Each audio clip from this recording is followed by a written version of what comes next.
Sebo President waffe Honorable Robert Kyagulanyi Ssentamu ze Dr. Abed Bwali omugalati yagomanyidde ddala obulungi ssentebe w'omukolo ogw'amanywanyiwo ate Deputy President wo era former leader of opposition Honorable Right Honorable Masasi Mpuuga Nsamba. Ffe bannamasaka twalowooza bannabuddu ekirungi nnyo okwebaza omutonzi n'okwebaza Honorable Masasi Mpuuga olw'emirimu gy'akoze. Emirimu egimu gye twebaliza Katonda ku lulwe yagikola mu kibiina kyaffe ekya Nuupu.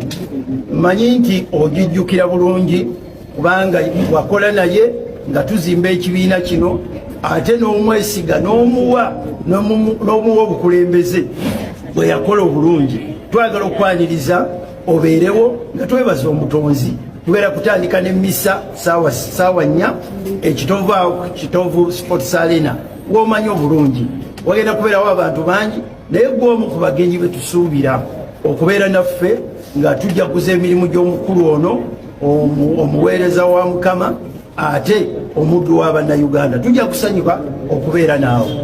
Yayogedde namuwulidde naga nti kisooka bo tebaafuna okwanirizibwa.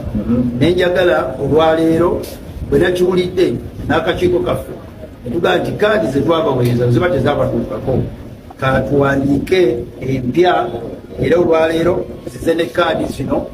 Ne kaadi ya President Kyagulanyi Ssentamu, President w'ekibiina Robert Kyagulanyi Ssentamu egenda mutuukako. Tuwandiise kaadi endala ya Deputy President Jole yakulira Bendo erya Western Deputy President Embwanjibwa. Tuzize ne kaadi endala ya Treasurer w'ekibiina Benjamin Katana. Twagala babeere ku mukolo.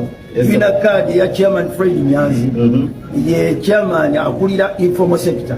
Baneekolera jange tumwaniriza kubanga muntu munene mu kibiina. Tulina kaadi ya Secretary General Ssaabawandiisi w'ekibiina David Louis Rubongoya tumwaniriza era n'entebe ngenda kuzitegeka nze mbitegeka nga ssentebe ng'okitaddemu amaanyi. Tulina kaadi ya Honorable John Baptist Nambeshi ye Deputy President wa Eastern Obuvanjuba tumwaniriza omukolo guno ogw'ebyafaayo. Tulina kaadi ya Deputy President Dr. Lina Zedriga yakulira ekibiina mu mambuka g'eggwanga naye tumwaniriza era tumusuubira.